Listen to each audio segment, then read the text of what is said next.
Last year, the Bengals played Cinderella. For Ken Anderson, it was a year of overdue recognition for himself and his explosive offense. The first hurdle for the AFC champs is wearing number 34 for Houston. But Earl Campbell needs help, and it must come from Gifford Nielsen, who begins his first year as a starter. It's Houston at Cincinnati, next on NFL 82.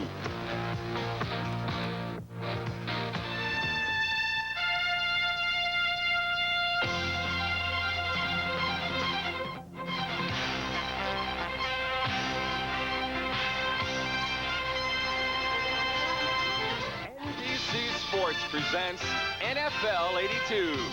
The latest on the NFL labor situation. It's play ball today. The Los Angeles Raiders play Week 1 in the Bay Area of all places. The critical matchup.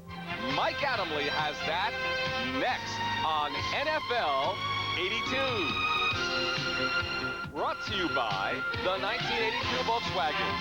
Nothing else is a Volkswagen. By Old Spice, the man scent so many women love.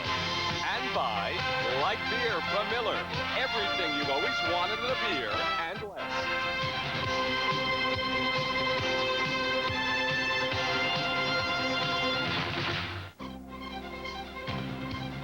Hi, everyone, and welcome to the start of the 1982 NFL season here on NBC. Thankfully, the season is go. No strike today. So first up, as you can tell, we've got a brand new setting in our New York studio and a new team for NFL 82. A veteran of the National Football League and NBC, Mike Adamle. He'll be handling our update area with highlights and matchups. One of the top sports journalists in the country, Newsweek columnist Pete Axthelm is with us for the third year. Back for the second year reporting for us, Byron Day. And a newcomer, Bill McAtee. And like Bill, I'm a newcomer at NBC. I'm Len Berman. But enough about us. The top story of the day, the LA Raiders open in the Bay Area.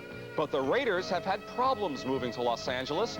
Ticket snafus, irate fans, and indifference. As you notice, lots of empty Coliseum seats during the preseason games. The players still practice hundreds of miles from Los Angeles. So for the players' viewpoint on the move, let's call on Bill McAtee.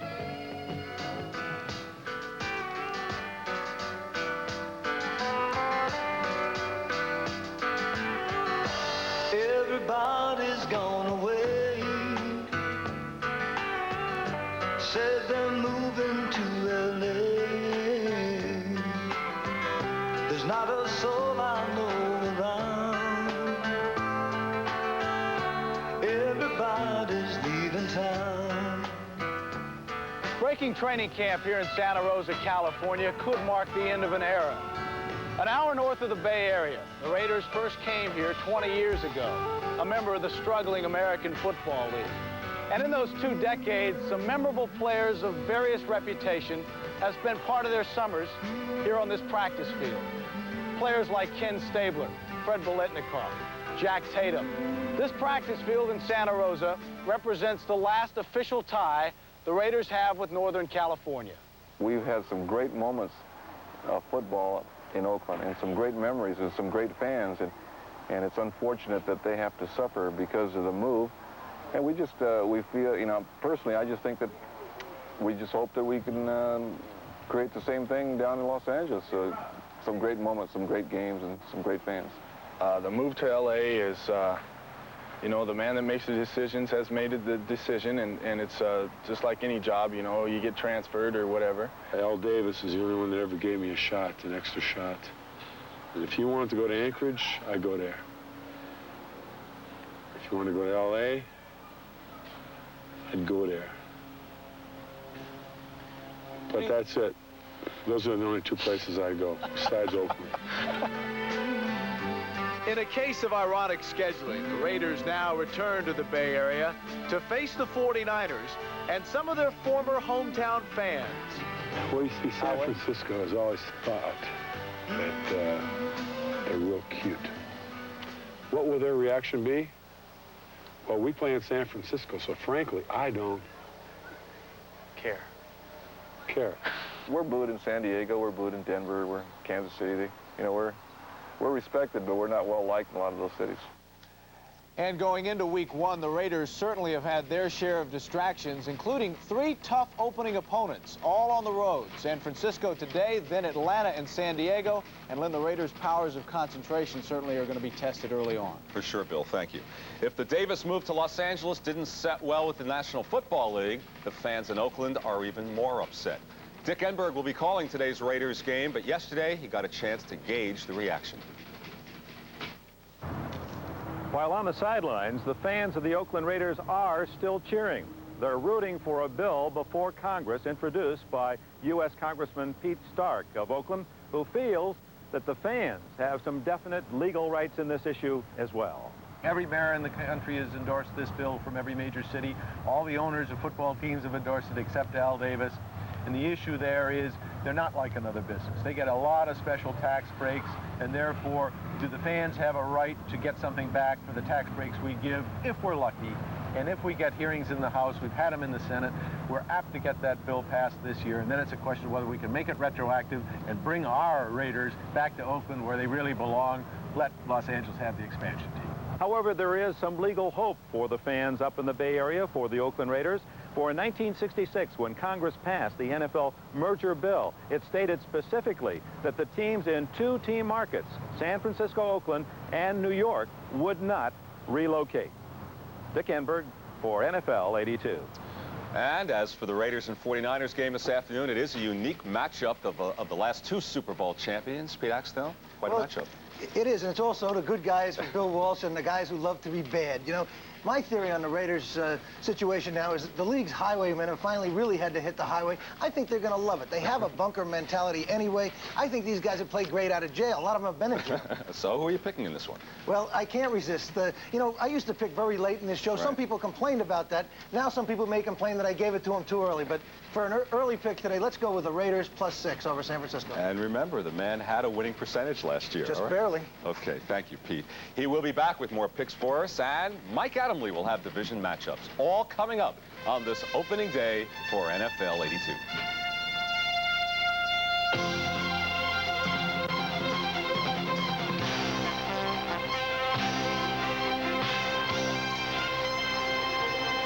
Dealing with matchups and picks today, and not with picket signs and highlights of the Canadian Football League. As you know, there is no contract between the players and the owners as we kick off the new season.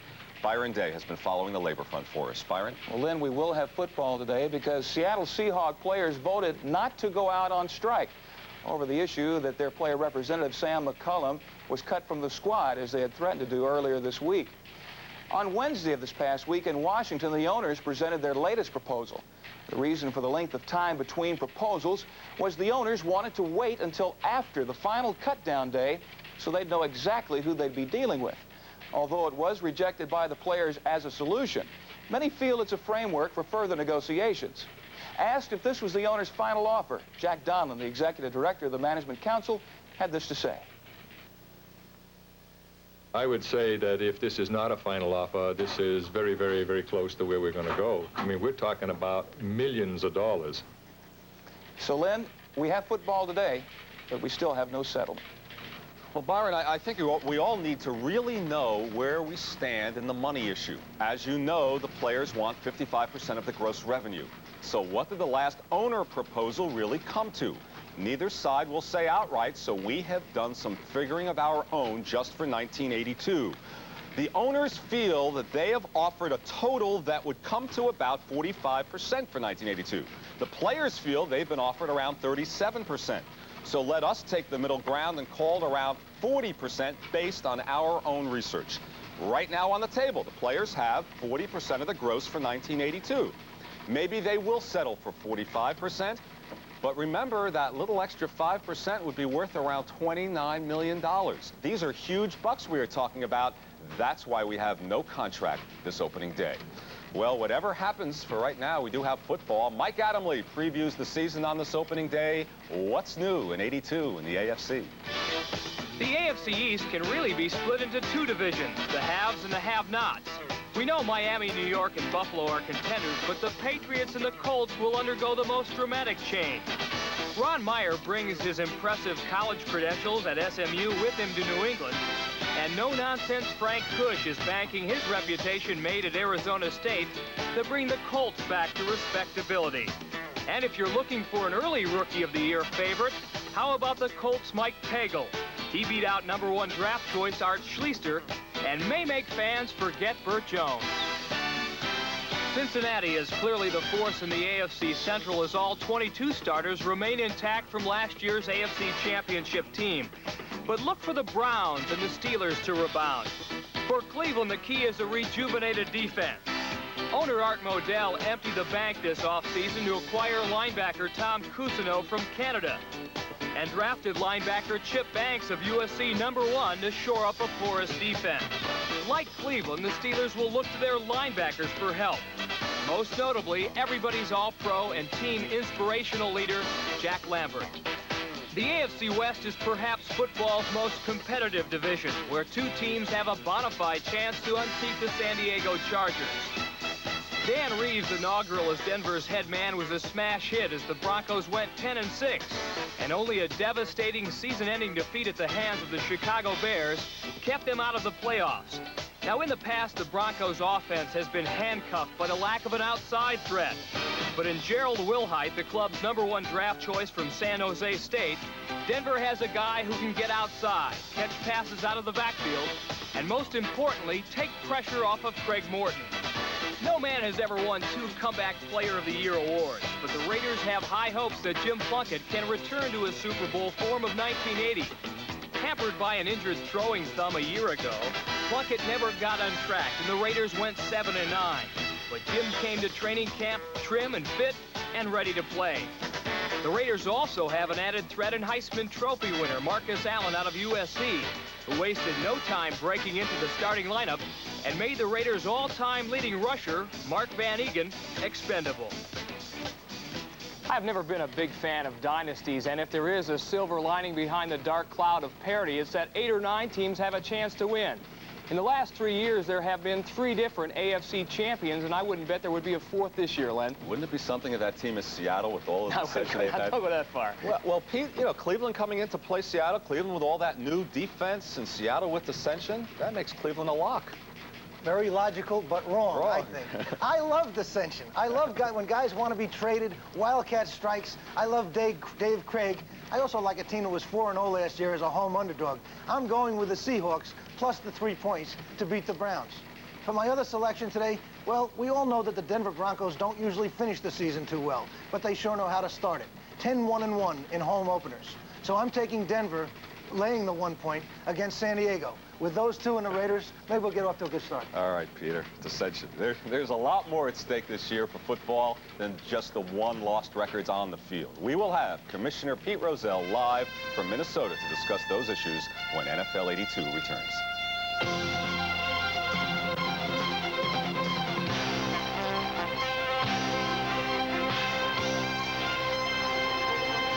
Hey, NFL Commissioner Pete Rozelle is standing by in Minnesota, where the Vikings will be hosting Tampa Bay in the brand new Metrodome. We'd like to thank Pete Rozelle for joining us. And the question has to be, Commissioner, do you think the National Football League has suffered irreparable harm because of the off-season storm clouds? No, I think it was a negative, obviously, when you get publicity of the sort that we had. But in the long run, I think if the players and the owners and others cooperate in getting rid of the problem, why, I don't think any major loss will be felt. Commissioner Bowie Kuhn, your counterpart in baseball, was criticized for the stance he took during the baseball strike. His public stance was hands-off. Are you going to be an active commissioner and get in there and try to get this thing going? No, for the time being, I'm just going to stay as close to it as I can, hoping to later on be possibly an escape valve. I don't feel, particularly in the case of Ed Garvey, that he would be interested in my suggestions for compromise. But the main thing is that there's enough money for the players and the owners if they can just find a way of carving it up equitably. I'm going to stay close. Might get in later if I'm wanted. All right. Pete, earlier in the program, our Dick Enberg came up with a fact that I had never heard. He said 16 years ago, the National Football League promised Congress that it would not move any team out of the 2-team markets. That was during the merger situation. Now, a Los Angeles court has invalidated the promise that you made to Congress. So where does that leave things? That's correct. Back in 1966, the time we were seeking a merger bill, many congressmen and senators questioned what would happen if teams would be dropped, if teams moved, if teams would be moved. And we committed to Congress at that time, it's noted in the congressional record, we committed that all teams, as a result of the merger, would stay in their present location, and specifically cited the Oakland Raiders and, as I recall, the New York Jets. After that, the bill was passed. All the teams in the league signed the merger agreement, agreeing to be accepting the rules of the league, that being one of them, movement of teams, and that is the rule that was invalidated by the Los Angeles antitrust jury. Why have we never heard this in 16 years? I testified to that effect before the Senate a couple of weeks ago. Okay, thank you, Commissioner, but it's an interesting point. Thank you very much for being with us from Minnesota, but the point being that the court has now invalidated a promise that the league did make to Congress. Congress is involved in all this, so stay tuned to this one. Now, next week on NFL 82, our analysts here on NBC will speak their minds on the issue of drugs in the National Football League. It will be the first of a three-part series. Now, a couple of minutes ago, we asked who was the 49ers' leading rusher in 1978. The answer is O.J. Simpson, and he's the subject of today's kickoff feature. Old Spice presents Kickoff.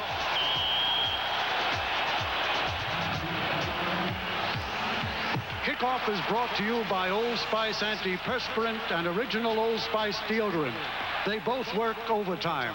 Maybe there's a more exciting runner in a galaxy far, far away, but if your choices are limited to planet Earth, you get to feast your eyes on O.J. Simpson. He took the football world by storm. All-American at USC, back-to-back Rose Bowls, Heisman Trophy, drafted #1 in the NFL by the Buffalo Bills. He was a computer matchup of grace and style with size and strength. He had a range of speeds from very fast to even faster. And once in the open, he had that fabulous snaking, sliding, slipping motion. A leg here, a hip there, a stop, a shift, a burst. Goodbye. Bad knees ended his career at San Francisco, but he made a legitimate run at Jim Brown's lifetime rushing record and wound up second with over 11,000 yards and his name all over the record books. But maybe the best symbol of O.J. was 1973, his 5th year in the pros, his prime, when the Juice broke Brown's single-season record and ran for 2,003 yards. The celebration that followed wasn't limited to the snowy field at Shea Stadium. It spread to everyone who ever watched him run with a football. And even though we knew that Simpson would someday stop running, the images we had, images of O.J., would not.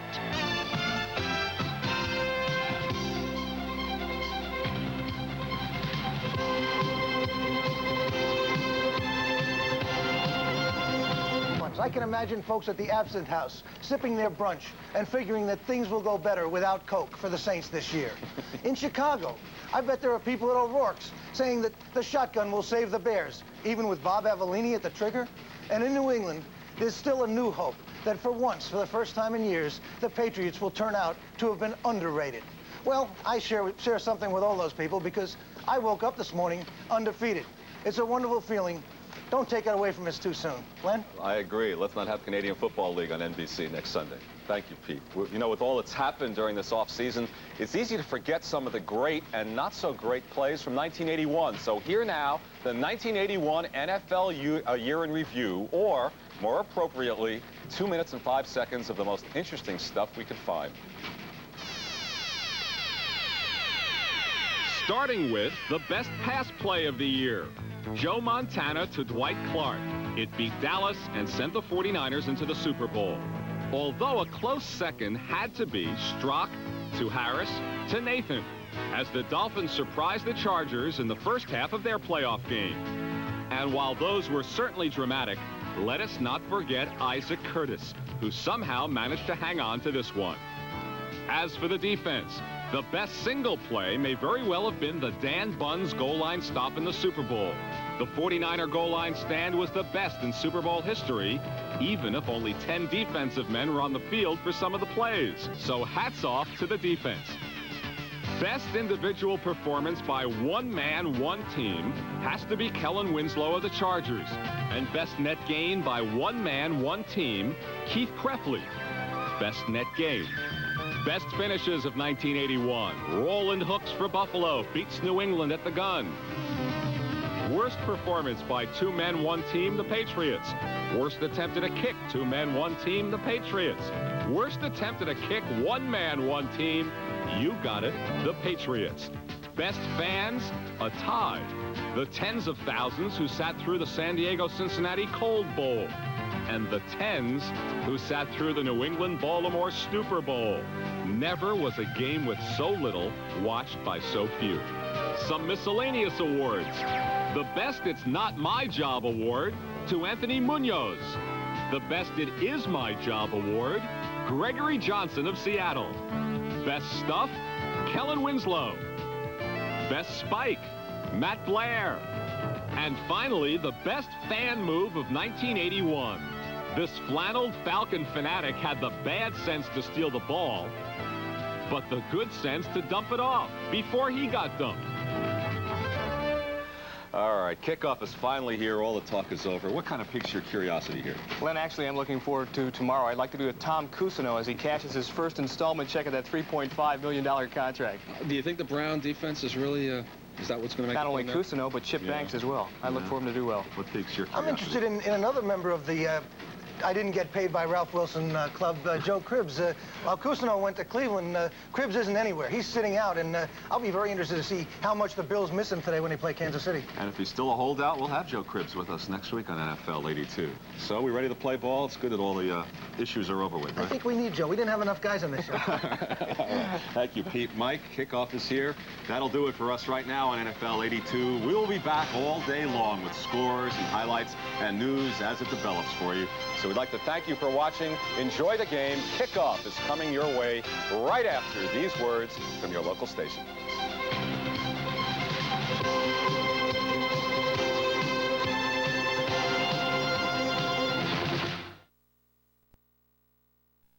Having fallen short in Super Bowl 16, but the celebration in Fountain Square was like New Year's Eve.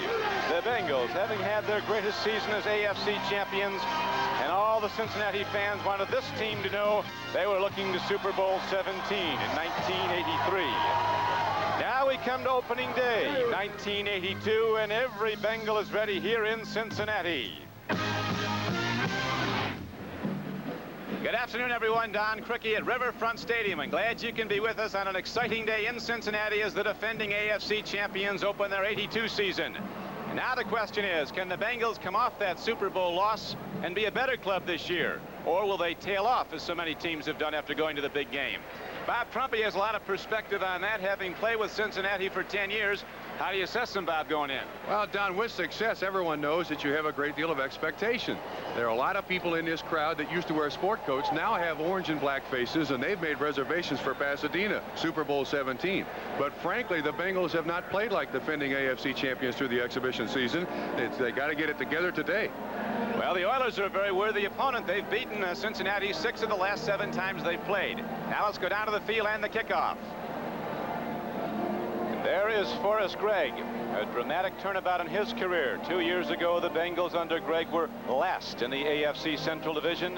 Last year, you know the story, the 12-4 record. And Eddie Biles has experienced rather a converse of what Forrest Gregg did a season ago. The Oilers had won playoff positions 3 consecutive years. Last year came in at 7 and 9, and really, when you look at their overall numbers, we're lucky to do that. They were last in the AFC in offense and gave up 360 yards a game in defense, finished 7 and 9. But right now, they're optimistic, are the Oilers. They do have a lot of injuries heading into this game, but they feel that they have the stuff with Gifford Nielsen at quarterback and a healthy Earl Campbell to challenge anyone. Rodney Tate, a rookie from Texas, and David Verzer are back deep now for the Bengals, and here is the kickoff. Lorian Kemp drives it downfield, and David Verzer from Kansas is caught at the 15 on excellent special teams play. Looked like Big John Corker was one of the people first down. Avon Riley also on the play. Kenny Anderson, NFL Player of the Year. Starts at quarterback with Charles Alexander and Pete Johnson, his runners. A formidable array of receivers in Isaac Curtis, Chris Collinsworth, and tight end Dan Ross, who caught 71 balls last year. Munoz might be the best offensive tackle in the game. Lapham, Moore, Montoya, and Wilson, the other offensive linemen for Cincinnati, and they take good care of Ken Anderson. First and 10 for the Bengals. Opening play from scrimmage. Alexander doesn't get forget a thing. Greg Bingham, who started 134 straight games for Houston, is not playing today because of a hip injury. There's the front three: Kennard, Stensrud, and pass rusher Jesse Baker. Brazil, an all-time All-Pro as far as Houston people are concerned, at one outside backer. Thompson is in for Greg Bingham. Darrell Hunt, a hitter from Oklahoma, and Avon Riley, the other backers. Stemrick and Wilson are the corners. Reinfeldt, a good free safety, and Carter Hartwig starting for injured Vernon Perry at the strong safety. There was a loss of a yard on that carry by Alexander, so now it's 2nd down and 11. Big Pete Johnson tries to get some, doesn't get much, Bob. On a comment here, already the Houston Oilers defense, respecting the pass of the Cincinnati Bengals, are starting with their 4-2-5 front. Generally a 34 defense, but knowing how much Cincinnati's going to pass the ball, they go up there with their 4 pass rushers. So far, Cincinnati has run it. Anderson attacks the defense with an array of great receivers. Steve Kreider now comes in the game as an additional one. Collinsworth comes out to the left. Kreider now moves in motion to the right. Isaac Curtis is also on the right side. 3rd down and 8.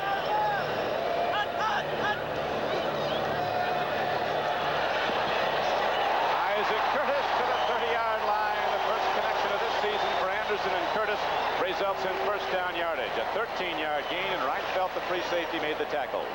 And one of the great things about the Bengal offense is when they put those 4 receivers there, they single up coverage, somebody on somebody. And you see Isaac Curtis almost by himself with Robert Brazil, the closest man in the area. It's a simple pattern. Just go down the number of yards you need for a 1st down, turn around, I'll throw it to you. 1st and 10 Bengals. Houston is a blitzing team. The Cincinnati computer shows that their outside backers come on 70% of the downs, no matter what the yardage. This time they come, and they get Kenny Anderson back at the 20.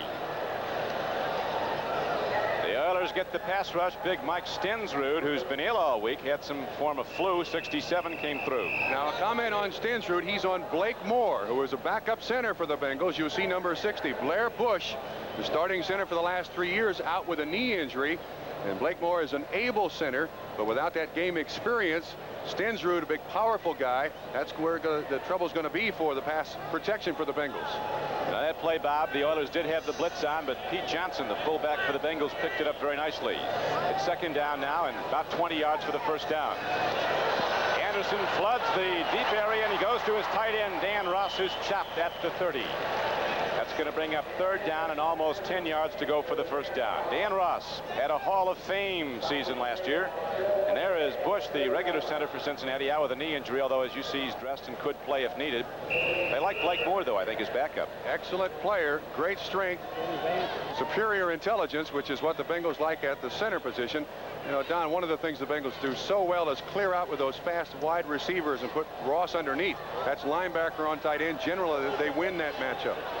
Ross had 11 receptions for a Super Bowl record, caught 2 for touchdowns after a 71 reception year. Anderson on 3rd and 10 takes a look. He can run, but does not. He goes to Collinsworth, and Chris Collinsworth is across midfield. And on long yardage, the Bengals strike to this brilliant 2nd-year player out of Florida for a 25-yard gain. 1st down, Cincinnati.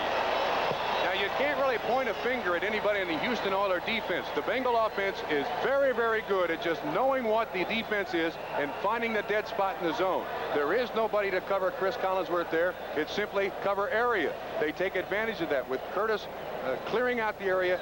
Collinsworth just a simple in route underneath it. And as you're well aware, Bob Trumpy, they run the option routes a lot. Collinsworth has an option of where he wants to go. Anderson will find him when he gets open. It's 1st and 10 after the 21-yard gain, a 25-yard gain, and now they go to the run. And Charles Alexander, the big back from LSU, takes it ahead for 11 yards and a 1st down. Now, Don, in my opinion is that for the Bengals to be successful in 1982, they've got to find other weapons. Not Pete Johnson, not Chris Collinsworth. Charles Alexander out of the backfield is an important person for the Cincinnati Bengals. He can take pressure. You're going into this game, if you're a Houston Oiler, looking for Johnson and looking for Collinsworth. If Alexander can gain a number of yards, all of a sudden the pressure's back on the defense. They don't know who's going to run it. Well, the pressure's on the defense now because Cincinnati has begun to move. There's no score in the first quarter. The Bengals, after the opening kickoff, getting some big third down plays, including a 25-yard gainer to Collinsworth. Now they're starting to challenge. Here's another flat pass, and this one is complete. Again, it goes to the man who ran with the ball for 11, Charles Alexander. Outside linebacker Avon Riley, a second-year player from UCLA. He's taken over as the starter from Ted Washington, was on the stop along with number 51, Ted Thompson, who's in for Greg Bingham. Bingham, a key loss for a few weeks because of the hip injury. He's been the Oilers' leading tackler for the last 9 seasons. Ken Anderson now 4 of 4, 53 yards, and as everyone knows, he's one of the best high-percentage passers there is in the NFL. And has the lowest interception rate in league history, does Ken Anderson. Now in his 12th year, pitch back, and here is 255-pound Pete Johnson. Ryan for yards. Second down and 5. He got ahead for 2 or 3 before cornerback J.C. Wilson knocked him down. Once again, one of the secrets to beating a 34 defense is to beat the nose man. You see number 60, Blake Moore, submarining, Stensrud number 67, and a little crab block, and it's successful. The sweep wasn't. J.C. Wilson up there to support. Now third down and about 3, and the Bengals will throw it anywhere, including third down and an inch. Yeah, we'll see what they do now. Third down and 4, the ball at the 27-yard line of Houston. There's no score in the first quarter. Don Criqui with Bob Trumpy at sold-out Riverfront Stadium. Collinsworth is off the left flank. Quick throw, and the ball is lost at the 18-yard line. Penalty marker is down at the line of scrimmage.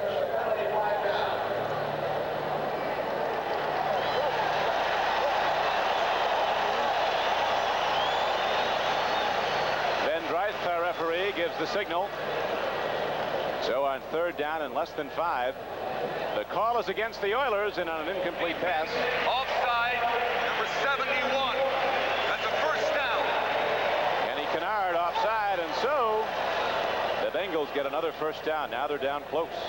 Don, one of the secrets to the Bengals' success last year is they were able to convert 45% of their third downs into first downs. That is a tremendously high percentage for a team. And there's the guy that helps him do it. Very astute, talented quarterback Ken Anderson. The great honor, the MVP honor in the league going to him. A less than memorable play there, though, on first down, so they'll go 2nd and 10 from about 14 yards away from the first down marker. I tend to think that with a new center, Anderson underneath, that if Blake Moore set his foot back to try to get a little, to absorb the shock of Mike Stensrud, he probably caught the foot of the offensive center. Let's see if we can pick it up. That's the offensive guard, Max Montoya, who steps inside to make sure there's no blitz and trips Ken Anderson. Fortunately, all he did was fall down. There's been occasions where guys broken the arch of his foot with that, correct? Montoya weighs 280, and they really like him at right guard. The left tackle's a player to watch.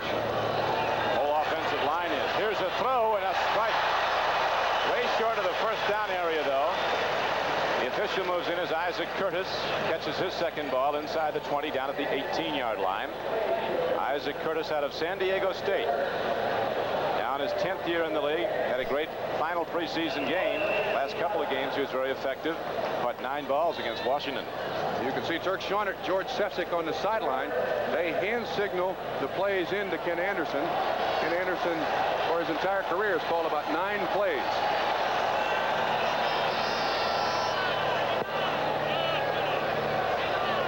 Down and 6 for Cincinnati with no score on the board. Oilers caught coming early and a quick throw out completed. Dan Ross heading for the end zone. Penalty markers are down. 18 yards. We'll see if it goes. There was a marker down at the line of scrimmage as Dan Ross takes his first reception of the season into the end zone. Touchdown Cincinnati. It was against Houston.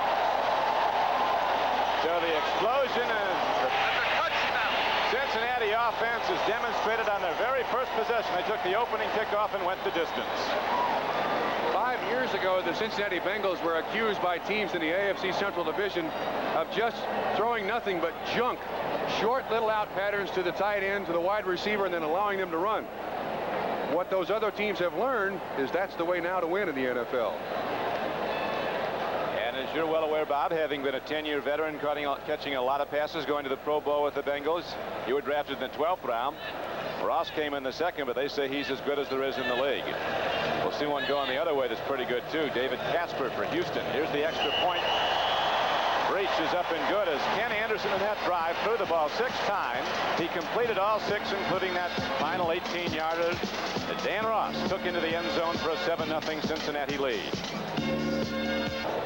With Bob Trumpy, this is Don Crickey on a warm, overcast day back at Riverfront Stadium in Cincinnati. Temperature in the high 70s, very humid. 30% chance of rain as the Bengals, defending AFC champions, looked in championship form on that opening drive, going right down the field for a touchdown on the throw from Ken Anderson to Dan Ross. And now the Bengals pick off, and Houston has a problem. Fortunately, they get a touchback because it hit the pylon. Don, I got to believe that's by design. Scrib the ball along the line, along the ground. They don't want Carl Roaches to have that ball with a chance to return it. So they get the ball at the 20, and when we come back, the Houston Oilers will go on offense for the first time in this 82 season, trailing 7-0. Once again, in watching this squib kick, last year, Carl Roaches returned a kickoff 96 yards against the Cincinnati Bengal football team. I don't believe they want to give him the ball with a chance to run it, and of course that orange marker is in the end zone. Therefore, it's a touchback. So after the 85-yard scoring drive on their first possession by the Cincinnati Bengals, Houston gets the ball at their 20 with Gifford Nielsen at quarterback, and that's the great 34. Earl Campbell a line behind him. Quick out pass. Ball is quickly fired to the outside. Harold Bailey has it. Trying to cut back. There's not much there as Jim LeClaire, the veteran linebacker, knocks him down. NBC Sports presents the best of the National Football League. Today's game is brought to you by Budweiser Light, with a clean, distinctive taste worthy of the king of beers. By Chevrolet and your local Chevy dealers from coast to coast. And by your McDonald's restaurants. You deserve a break today. And the Oilers are looking for one with 2nd down and 10 coming up at their 20. Casper, tight end, goes in motion. Campbell is caught and drilled as a man came shooting in from the backfield. A strong safety, Bobby Kemp, takes a gamble and gets the man he was looking for. Gifford Nielsen at quarterback, a rookie. Donnie Kraft from Louisville, one runner. Campbell is the other. Bailey and Holston, 2 fast wide receivers, and the consensus All-Pro for 5 years. Casper at tight end. Schumacher, the rookie Munchak from Penn State. They'll say he'll be great. He's at left guard. Carter starts at center. Ed Fisher and Morris Towns on the right side of the Oiler offensive line. Houston misfiring on 2 plays, now goes with 3rd down and almost 13. Gifford Nielsen will be through. Ed Fisher, veteran right guard, who's a very consistent player, hold up the pass block and count early.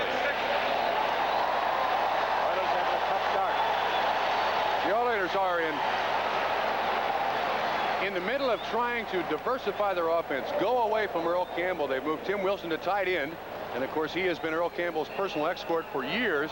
And I would imagine that also bringing in new people each year, as Eddie Viles has this year, bringing in a new quarterback. He started 2 games last season at the very end of the season. It's going to take a couple of 3 games for this team to really get untracked offensively.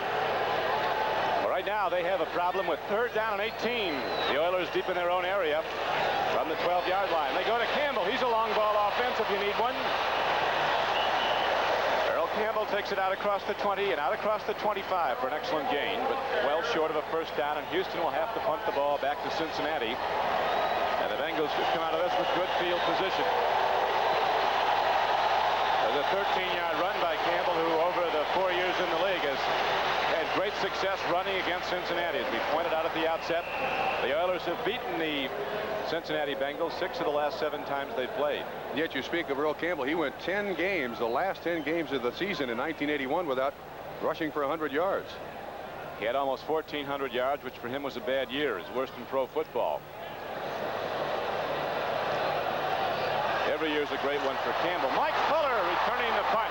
Little guy from Auburn has done it well for San Diego, and now for Cincinnati. Takes it right up the gut across the 45-yard line. So Cincinnati will have the ball in good position when we come back to Riverfront Stadium. I think we're all hoping that doesn't happen. The strike. Fans don't want it. Most of the players you talk to, in fact, virtually all of them don't seem to want it. Right now, Cincinnati, with a 7-0 lead, has the ball 1st and 10, just across their 46-yard line after a 10-yard punt return. Pete Johnson, he's a load. Had a big season a year ago. 16 touchdowns for the Bengals. 12 running the ball, 4 catching it. Jack Thompson throwing Samoan on the headset. He backs up Kenny Anderson. Philadelphia on a Wilbert Montgomery run from 4 yards out has taken a 7-0 lead over Washington. As the first scores of 82 come in, Kansas City on a Nick Lowry field goal is leading the Bills 3-0 at Buffalo. First quarter score.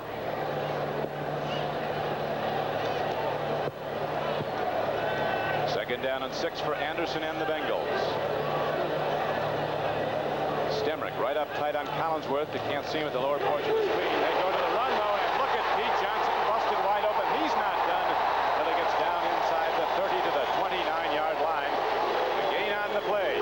20 yards for Cincinnati. Last season, Pete Johnson became just the Bengals' second rusher in the history of this franchise to gain 1,000 yards. Their first rusher, Paul Robinson, in the team's initial season in 1968. And when he gets ahead of steam, he will hurt people, as you see there. The defense doesn't just hit him, he hits the defense. Big Pete. They say 255 might be light. Big guy from Ohio State. Can move out all that weight, though. He's now run the ball 5 times for 40 yards. Anderson, a quick throw, and Johnson drops the ball. Well-devised play by the Bengals, but they could not make the connection. Stemrick was covering. Now you see one of the things that the Bengals do and do best, and that is try to create confusion on the defense. They got guys going 4 different directions here. Pete Johnson is basically uncovered, but the ball just slips right through his hands. He's normally a very, very good receiver for coming out of Ohio State, which doesn't generally throw the ball very much. He should have gotten the end zone at Ohio State. 58 touchdowns for the Buckeyes that Pete Johnson scored to set a Buckeye and Big Ten record as a collegian. Now we have 2nd down and 10 coming up for Kenny Anderson and the Bengals. They lead the game 7-0 in the first quarter. Anderson taking a look deep. Guns the ball. Collinsworth goes to the ground. Doesn't come up with it. I think they're going to give it to him. No. They are. It's a fumble in.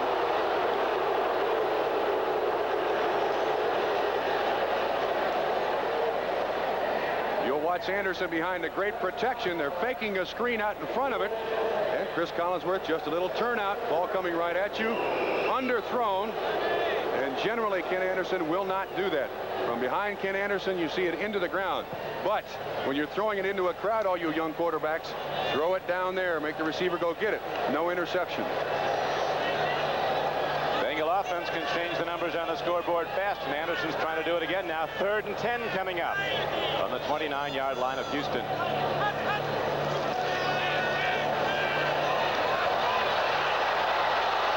Throwing on the run. There's too much steam on that fastball for the big tight end, Dan Ross, and there's also a marker down in the Cincinnati backfield. There could be a holding call against the Bengals. And I'll tell you what, Dan Ross came down the field, and he was held by the inside linebacker, too. You see that offensive line. Anderson was the 2nd leading rusher on the Bengals last season and was the leading quarterback rusher, and that's something you don't often see. Dan Ross miss a pass. You'll wait a few weeks to see him miss anything that short. Once he gets it, he's a load. Ross splits those defenders, the DBs, like 10 pins once he starts moving down the field with the ball.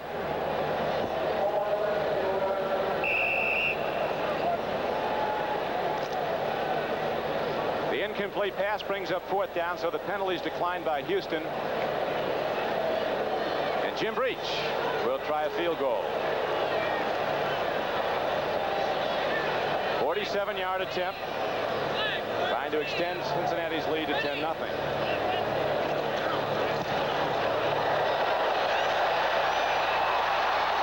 Wide to the right.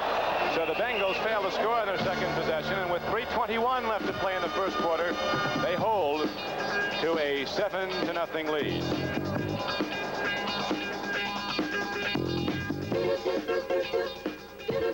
Byron Day in New York. The Bills spotted the Kansas City Chiefs an early 3-0 lead, but Joe Ferguson brings the Bills right back. A 20-yard touchdown pass to Frank Lewis makes the score 7-3, now with less than 3 minutes to go in the first quarter.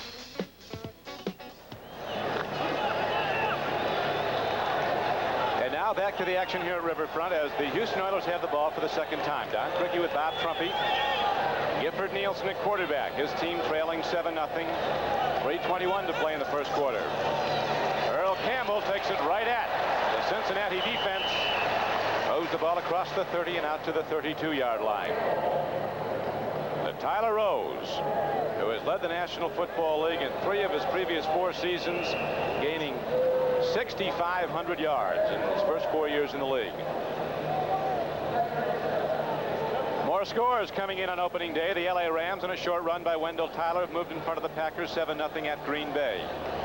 Tampa Bay and a Bill Capice field goal has taken the lead over the favored Minnesota Vikings at Minneapolis. And now for the Oilers, it's 2nd down and 8.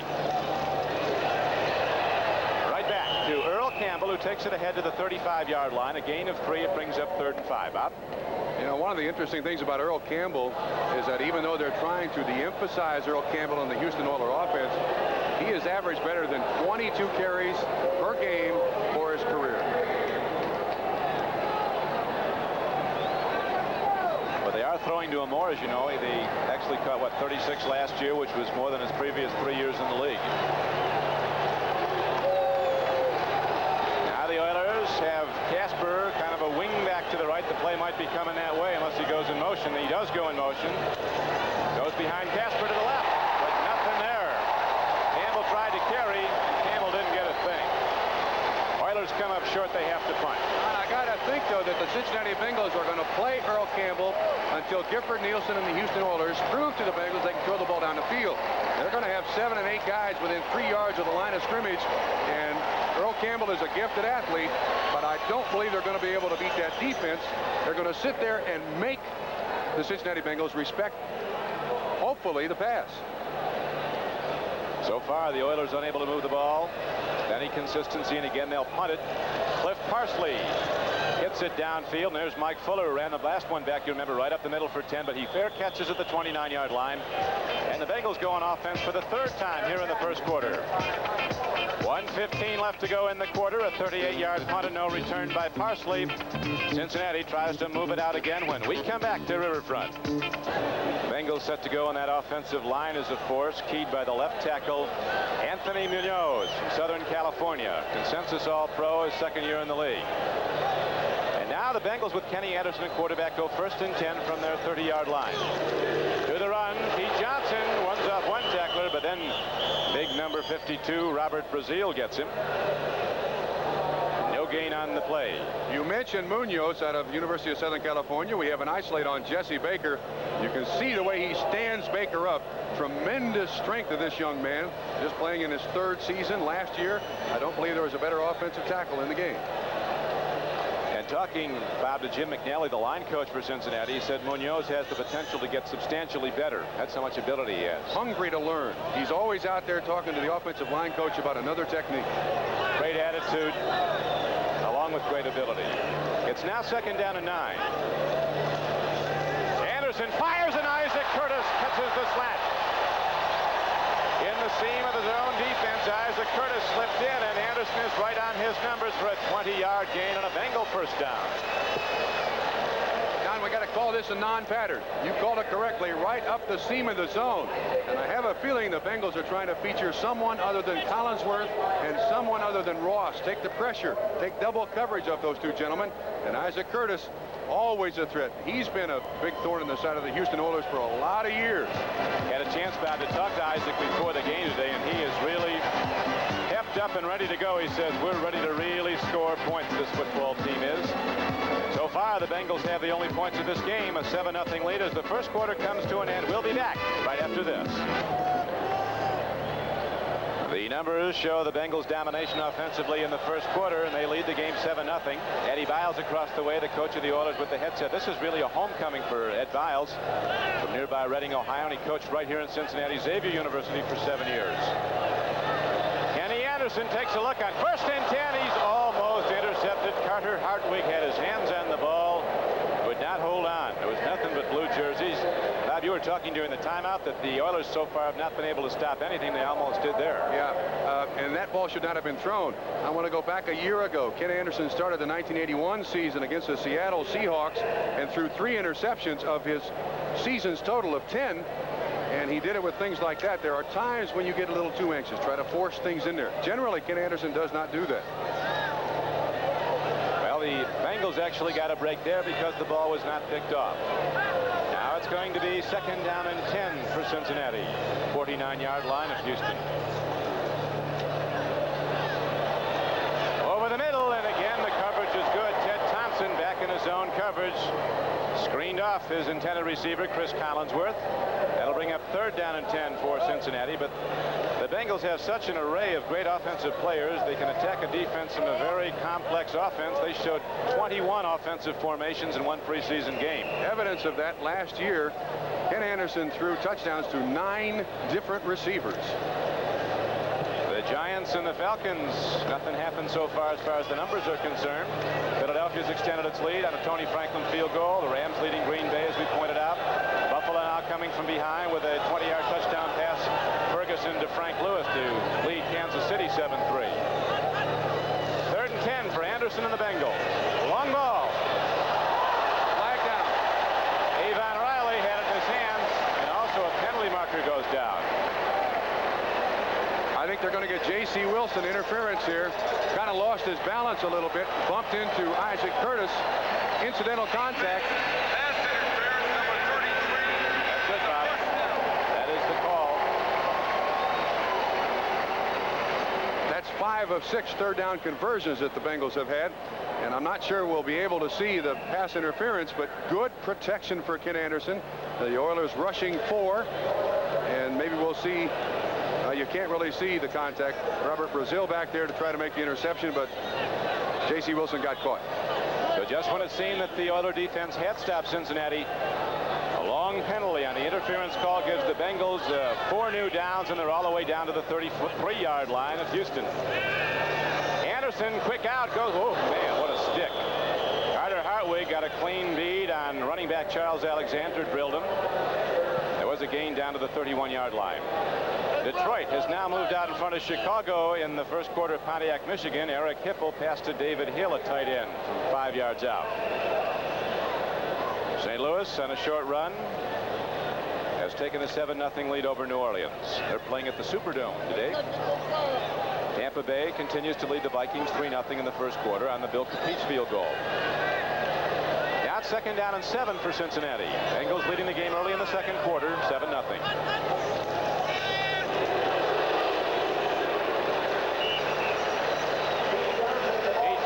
Driving the ball right at the Houston defense is knocked down by linebacker Ted Thompson. So many of these Bengals had their best seasons, as you would expect in a Super Bowl year. Pete Johnson caught a lot of passes last year in addition to running with the ball well. Scored a team-high 16 touchdowns. 46 pass receptions. The LA Rams, now an underdog playing at Green Bay, have opened up a 10-0 second quarter lead with Burt Jones at quarterback. 3rd down and 2 for Cincinnati. 26-yard line of the Oilers. Anderson play fake and holds the linebackers. Now he's looking for somebody free, and he finds an end. M.L. Harris, a big tight end, takes the ball down to the 11-yard line. So all that diversity in the Cincinnati offense again results in big gains, a 15-yard mover, and the Bengals challenge again. Now, Don, you see, that's one of the problems that the Houston Oilers face. They basically stopped nothing that the Bengals have done offensively. And M.L. Harris is probably not even a receiver in that pattern.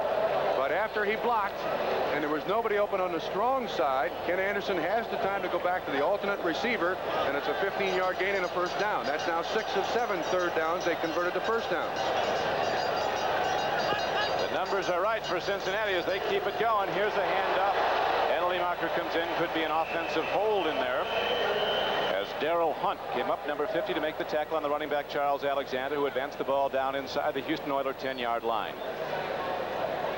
So far, Ken Anderson 9 of 14 holding on the Bengals for 117 yards and 1 touchdown. and all kinds of time possession for the Bengals, which is exactly what Eddie Biles and the Houston Oilers wanted to avoid.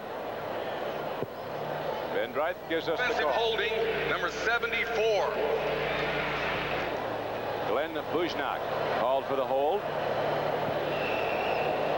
Big guard from Texas A&M. There's 74 on the hold, and he appeared to be surprised when Mr. Dreith called his number. But at times, it's not really grabbing jerseys. It's just simply the position of the hands. Only holding if you get caught, and Bujnak did, so the Bengals are now set back outside the Oiler 20. First down at the 20. Now the pass rush comes in the person of Robert Brazil. A great outside backer from Jackson State, 8 years in the league, or the 7 previous years. He's been in the Pro Bowl 7 times. Experience by Brazil. Generally, linebackers are taught once the quarterback passes that running back, it's pass.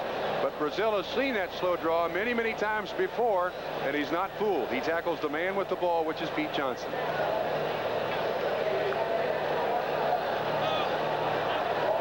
They didn't fool Brazil, and so now the Bengals are set back. Ball positioned at the 28-yard line of Houston. Second down and 27. Anderson throws up the middle, gets his man again. Isaac Curtis takes the ball inside the 20, down to the 17 or 16-yard line. Way short of the first down, though. It'll bring up third down.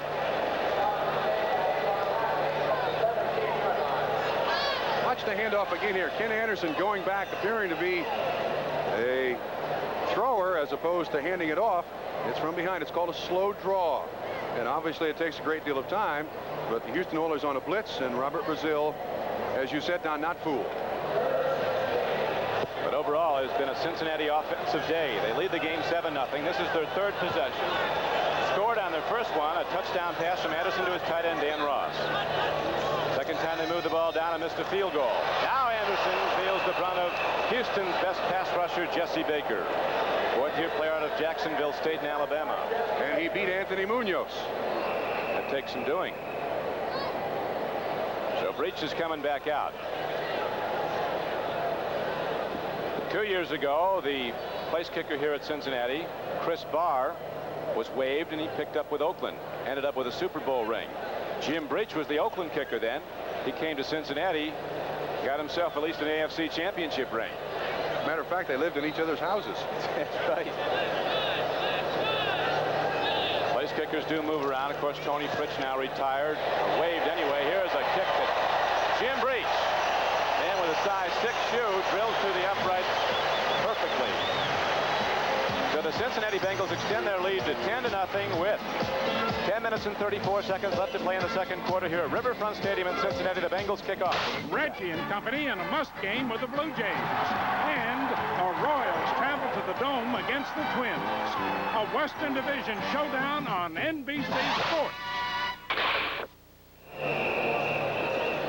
The Bengals looking like the AFC champions they are. Here's a weird-looking kickoff as Jim Breach one-hops it down the field. The ball is picked up by Gary Allen, rookie out of Hawaii. Takes it across the 20, out to the 25-yard line.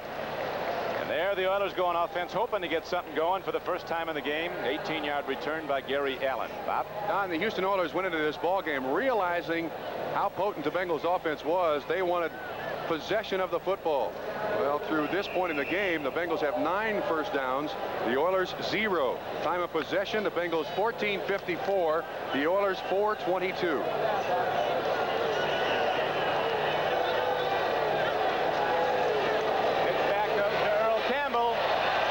Some room to go, and the big guy from Texas takes it out across the 30.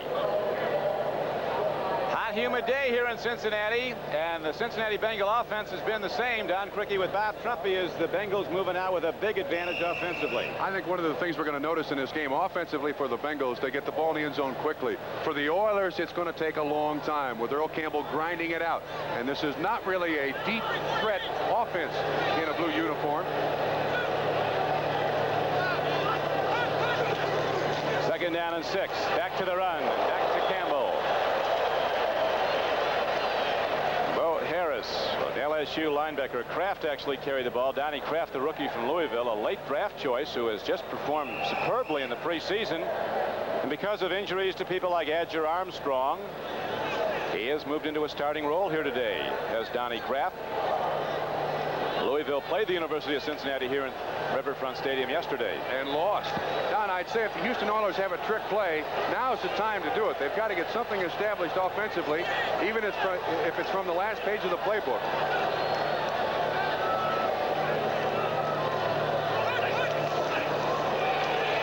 Campbell turning wide, gets it himself on third and less than a yard. Earl Campbell takes it across the 35-yard line out to the 38. So the Oilers finally get moving. Nick Lowry's just kicked another field goal for Kansas City from 47 yards out as Kansas City trails Buffalo early in the second quarter 7-6. Bill scoring on a Ferguson to Frank Lewis touchdown pass. Now the Oilers have not completed a pass, but to my surprise, they've only thrown one. And I think they got to try to open up a little bit to get the Bengals off that line of scrimmage. Here we go. Nielsen Hergy hadn't got a lot of time, but he gets it to the right guy. Earl Campbell takes it ahead out to the 48-yard line. On first down, the Earl of Tyler takes the ball out to the 48-yard line, a 9-yard gain on the play. That's one of the things I had always hoped that Houston would use offensively. That is Earl Campbell on a screen pass. Historically, he's done nothing but carry it.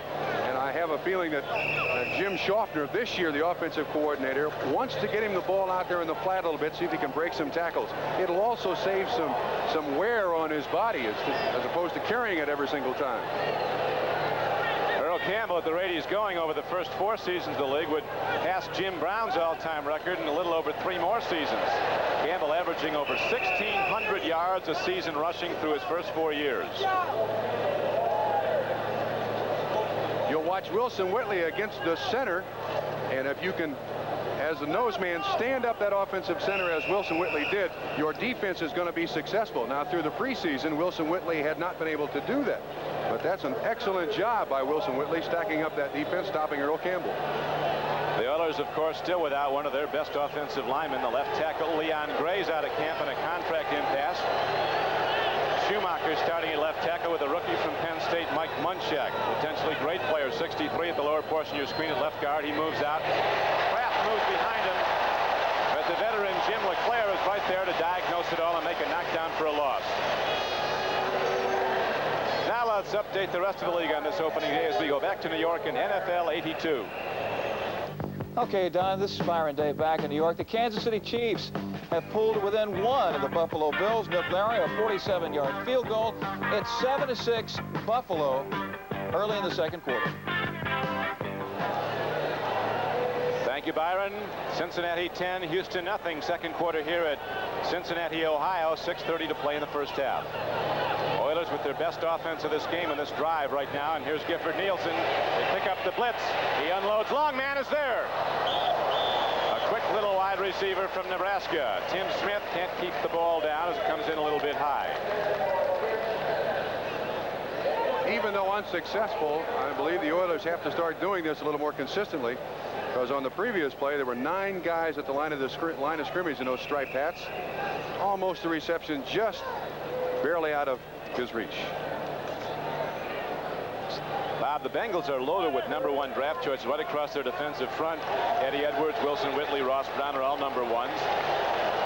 Browner played in the Super Bowl like they thought he'd play when he came out of Notre Dame. They think he might be coming of age now, or he's that dominant pass rusher they've looked for. Here's Nielsen taking the drop, takes his time, goes to Casper. Was he hit early? Apparently not. The free safety came in and caught Casper just as the ball came in. Perfectly timed. To expand on your comment on first-round draft choices, the Bengals have 11. The Houston Oilers have 4. And their first-round draft choice, Mike Munchak, this year, is their first-round draft choice since 1978 when they drafted Earl Campbell. A tremendous difference in the number of blue-chip players that each one of these football teams has. Hicks is right there waiting for Casper to come out of the backfield. And now Cliff Parsley's in to punt for a 3rd time. Hits a high punt, hits it well downfield, forcing Fuller into a fair catch at the 13-yard line. And there the Bengals will go on offense once again with 6:04 showing on the first half clock on a very warm day, a muggy, overcast day in Cincinnati. Right now the Bengals are cooking, leading the game 10-0. certainly the L.A. Rams with Burt Jones at quarterback aren't a bad ball club as they've moved out in front of the Packers of Bart Starr 17-0. Burt Jones just threw an 8-yard touchdown pass to a former Oiler, Mike Barber. 8 yards out for a touchdown. Now the Vikings and a Ricky Young touchdown run from 3 yards out have come from behind to lead Tampa Bay 7-3. Cincinnati, after the foul, following the fair catch reception, starts out deep in its own area. Moves the ball out to the 8-yard line. Post-possession foul called against the Bengals. Darrell Hunt stops the run. As for the first time, the Oilers start out with their defensive unit way down on the Cincinnati end of the field. Emil Harris coming into the lineup, number 83, another tight end. And that's one of the things the Bengals can do with this diverse offense. Put 2 tight ends, 2 wide receivers, and throw and run with equal success. The Bengals, a team that comes at the opposition a lot of different ways, and they have the people who execute it. Primarily quarterback Kenny Anderson. Man who came out of Augustana College in Illinois in the year of the quarterback, 1971. He didn't come till the 3rd round. After Plunkett and Pastorini, Archie Manning all went in the 1st round. Brazil dives in. You'll see 89 Dan Ross with Ted Washington 59. Washington the size of a defensive lineman. And another day in the life of a tight end. Fighting, scratching, being in there with those fat guys. Never getting the glamour. Just getting your jersey dirty. Not too many fat linebackers in this league, though. Yeah, but you're lined up next to one, those offensive tackles. Got some humongous people in that Cincinnati offensive front. One guard, Montoya, weighs 280. Player out of UCLA. Anderson eludes the blitz. He's a good runner despite surgical knees, and he gets the ball away to M.L. Harris. And M.L. Harris, who is a load, 240 pounds out of Kansas State, meets Darrell Hunt head on, and M.L. Harris wins and gets ahead for 15 yards. M.L. Harris came out of Canada with Forrest Gregg. And once again, you see the confusion on the Houston Oilers defense. Flow one way, Ken Anderson goes on a naked reverse the other way. I think they commonly refer to it as a bootleg. M.L. Harris, a late receiver out of the backfield, a quick 15 yards. Of course, at halftime, we'll be going to NFL 82 in New York, a complete update. The scores, the stories, the action itself from all around the National Football League on opening day as the Cincinnati Bengals go to the run. Alexander takes it across the 30 and out to the 31-yard line. First down carry, advances the ball ahead for about 4 yards for the Bengals, who lead this game 10-0. Bengals are now 7 of 9 in 3rd down conversions.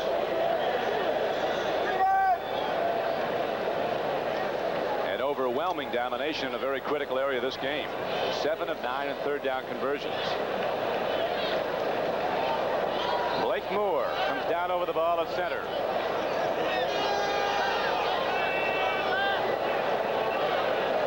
Second down and 6.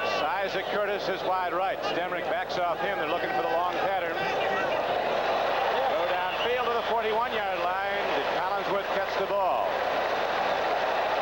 He did indeed, going down to the ground. Chris Collinsworth comes up with the ball. It's a first down for the Bengals. 10-yard gain. Eddie Biles not sure about that one, but the official who was right there is. So gradually, the Bengals are working themselves out of the hole that followed the foul after the punt reception. Now they have the ball out to their 41-yard line, first down and 10. Anderson has thrown the ball 17 times. He's completed 12 for 153 yards and the 1 touchdown in the opening drive from 18 yards out to tight end Dan Ross. First score of the game, only touchdown of the game. Pete Johnson working hard, takes it right at the Oiler defense and moves the ball out to the 48-yard line. Ed Thompson, an SMU linebacker, in there for injured Greg Bingham, makes the stop. One of the things I notice, if you'll watch the Houston Oilers defensive linemen and linebackers already standing with hands on hips. They have been on the football field through the first quarter and a half. Right. An awful lot. Look at them. They're trying to catch their breath. And it's turning into a Houston type of day here in early September. Temperature moving up into the 80s, and there's a lot of humidity in the air. We'll be back to Riverfront Stadium after this. The game has been a story of the offensive firepower of the Bengals, moving the ball consistently, keeping the Houston defense on the field. Cincinnati leads the game 10-0. Atlanta's just scored as William Andrews, who was hurt going into the game, ran 13 yards for the first touchdown against the Giants. Second down and 4. Anderson pumps it out to Archie Griffin. Arch gets away from one tackler and takes it down to the 45-yard line. Griffin unhappy that he's not used more by Cincinnati, but always a team man is Archie Griffin. J.C. Wilson took the hit there. And Archie Griffin, even though small in stature, is a fire plug. And once again, you see another way for the Bengals to get a simple 5 yards. Everybody in college football dreams of one day winning the Heisman Trophy, the premier single honor in the game. Archie Griffin's the only man, as every Buckeye fan is aware, that's done it twice in a row. I'll tell you what, though, Don, they've been heavy for Archie Griffin in professional football. He has never lived up to those 2 Heisman trophies. But he's part of what might be the best team in the league. We'll be back after this. Until the last couple of years, it was really the Cincinnati Reds who packed this beautiful riverfront stadium. Now it's the Bengals after a lot of lean years, but a lot of good drafts. Right now, they're the stars of Cincinnati sports, and they've packed the arena today for opening day. And the Bengal fans have seen what Cincinnati gave them at the closeout of last season. High-power offense. Cincinnati leading the game 10-0. 1:52 to play in the first half. Anderson swings it out to Pete Johnson. Cornerback has to take him on. That's not fun, and he gets it down inside the 40. And Don, this is where the Bengal offense seems to excel. Last 2 minutes of a quarter or half or game. Ken Anderson, great accuracy. They've got wide receivers, running backs coming from everywhere. A lot of choices. Well, they sure have the array of people. Those wide receivers, all so talented. If Anderson gets time, no way to get open. And when they do, he checks them all out and gets the ball to the right one. A very smart quarterback. You pointed out the plays are called for him, but oftentimes 2 or 3 plays are sent in. He checks off and goes with the one he wants, depending on the defense. Second down and 4. Out to Archie Griffin. Blockers out in front. Archie knows which way to go. He's ahead for a Bengal first down to the 30-yard line.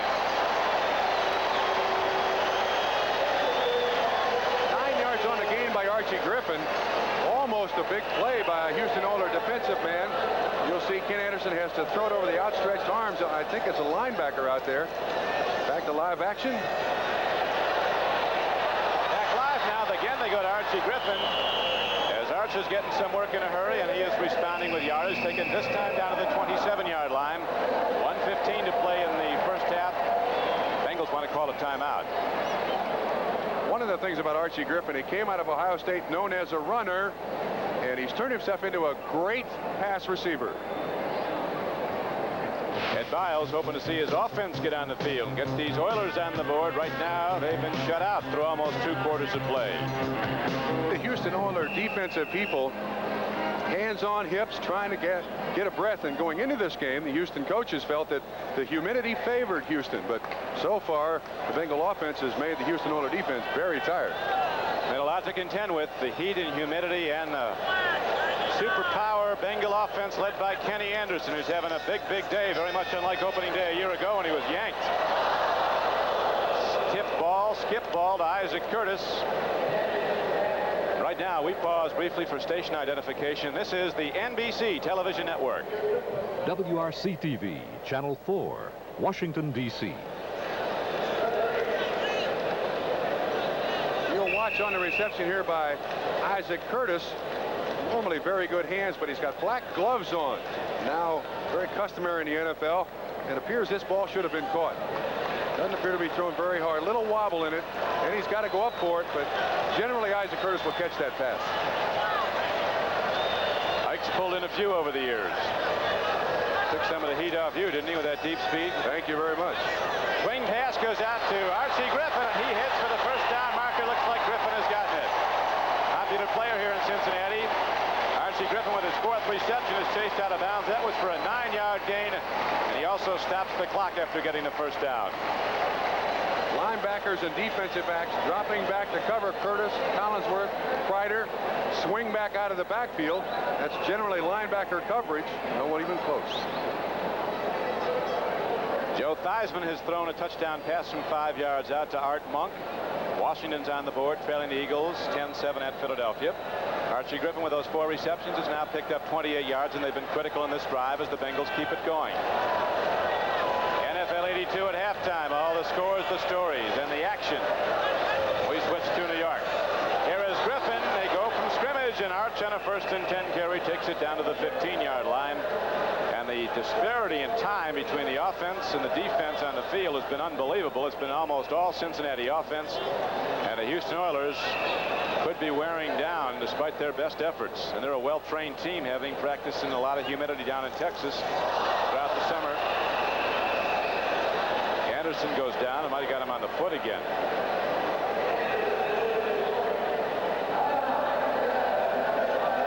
Once again, it appeared Max Montoya in his setup, and it caught Ken Anderson's foot, and it was a no-huddle play. Watch the guard on the left side of your screen. You see Max Montoya step in, and he catches the foot of Ken Anderson, and it'll now be 3rd down and 11. Montoya's gotten Anderson more than they ought. The preceding announcement was furnished as a public service by the National Football League. This is Don Criqui with Bob Trumpy. Opening day at Riverfront Stadium, Cincinnati, Ohio, home of the AFC champion Bengals, and they've looked all of that. AFC champions coming out and opening up a 10-0 lead, and now challenging with 41 seconds left to play in the first half. They have the ball 3rd down and 11 inside the Houston 20-yard line. Anderson looks, and they get him. The good rush, and finally the Oilers break through and get him for a second time. Jesse Baker comes through and makes the play. Now the clock continues to wind down, and the field goal kicker Jim Breach, who's 1 for 2 so far in this game, comes out again. Once again, unusual. Jesse Baker beating Anthony Munoz to the outside. Munoz, an all-pro performer last season. Very unusual.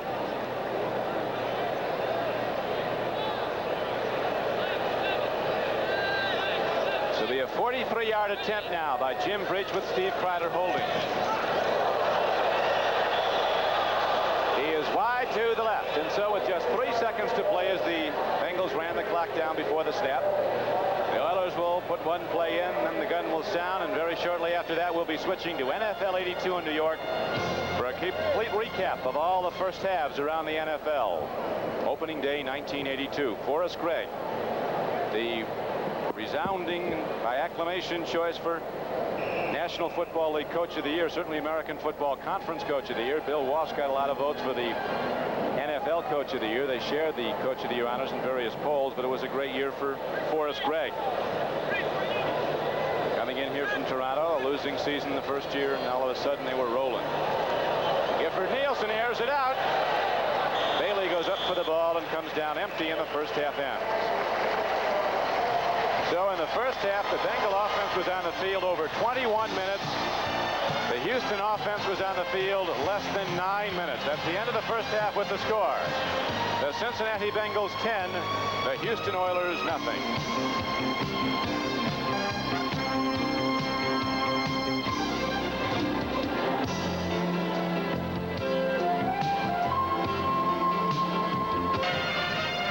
Halftime here at Riverfront Stadium in Cincinnati. Don Criqui with Bob Trumpy, and the Bengals have looked like a great football team that they are in the first half, going out to a 10-0 lead.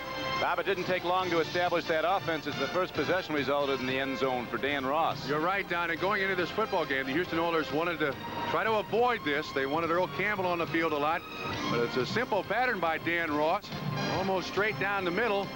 And you see him out there in the flat. He breaks a tackle and gets it into the end zone. And I think the Bengals have had 4 scoring opportunities, made good on 2 of them, and the Houston Oilers offense has not done a thing so far today, and the defense is getting tired. Well, it's been remarkable, the play of Kenny Anderson in the first half. He has thrown the ball. Here's J.C. Wilson, a tired Houston Oilers. There's a lot of them out there in that defense. They've been out so long. But Anderson of the Cincinnati Bengals has thrown the ball 23 times. He's completed 17 for 186 yards and a touchdown. Now let's go to NFL 82 in New York.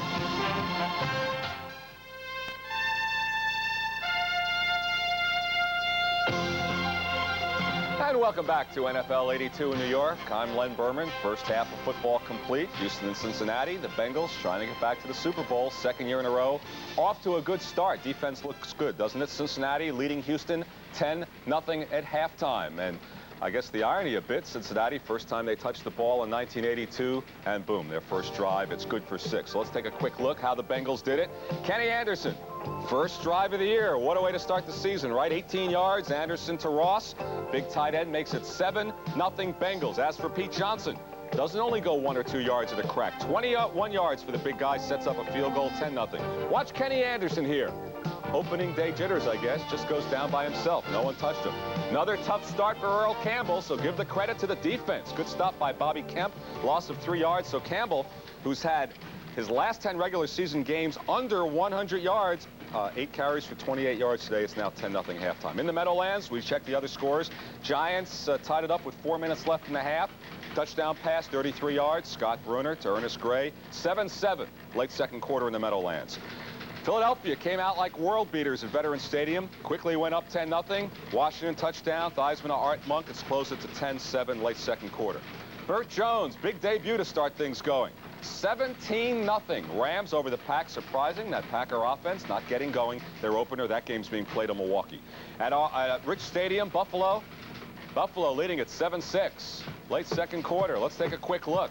Here was their first score after trailing Kansas City 3-0.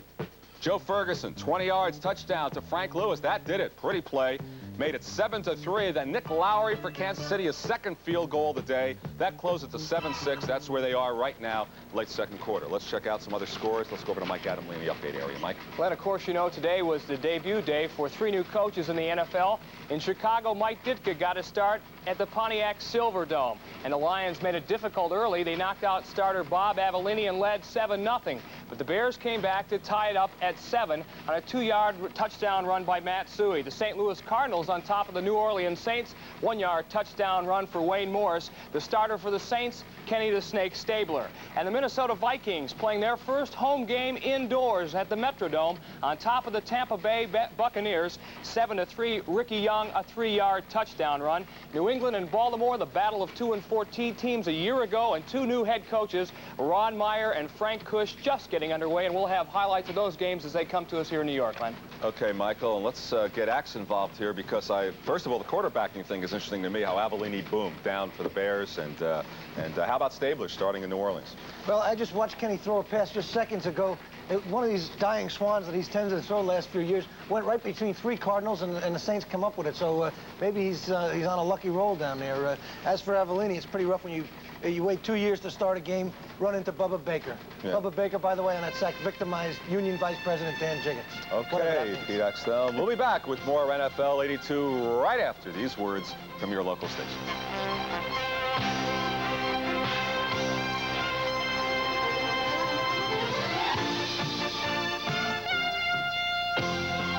And as Mike mentioned a moment ago, the Bears started off with a struggle. Bob Avellini was injured early in the game, shoulder injury. He was replaced by Vince Evans, and that score is at halftime right now. Bears in Detroit, 7-7 at halftime. As you know, it's a doubleheader weekend here on NBC Sports, and we thought you'd like to take a look at some of the games you'll be seeing as part of the second half of our doubleheader today. Of course, the feature matchup in the Bay Area. If there's a 49er question mark, it's the offensive line. They couldn't protect their quarterbacks during the preseason. But that line is back together now, and they must protect Joe Montana today and every day if the 49ers hope to repeat. And whatever happened to the renegade Raider defense? Their pass defense collapsed last year with injuries. Can they get it going today without John Matuzak? They must, to give Jim Plunkett a chance to crank up that offense, which was a major disappointment last season. It's the battle of the last 2 Super Bowl champs. Dan Fouts. Nobody threw more. To Kellen Winslow. Nobody caught more. And look who's still at quarterback for Denver, 39-year-old Craig Morton. And on defense, the Orange Crush has big play players. It's a great Western showdown. Don Shula has done it again. He's got the horses, and he's still got 2 quarterbacks. David Woodley will start again, and Don Strock will be the relief pitcher again. But the New York Jets have the sack exchange, and whoever's at quarterback, they usually nail him. The Cleveland story. Can Brian Sipe relive 1980 and forget 81? And can Tom Cousineau walk out of Canada and into the NFL a star? And surprise, the Cleveland defense will not be setting its sights on Jim Zorn. Starting at quarterback for the Seahawks, David Craig. Remember him from Milton College? It's Cleveland at Seattle, next on NFL 82. And remember, Pete Axthelm loves Seattle, a dissension team, right? All right, that does it for us right now in New York. We'll be back at you throughout the day with more scores and highlights. Let's go back to Riverfront Stadium. Don Criqui and Bob Trump.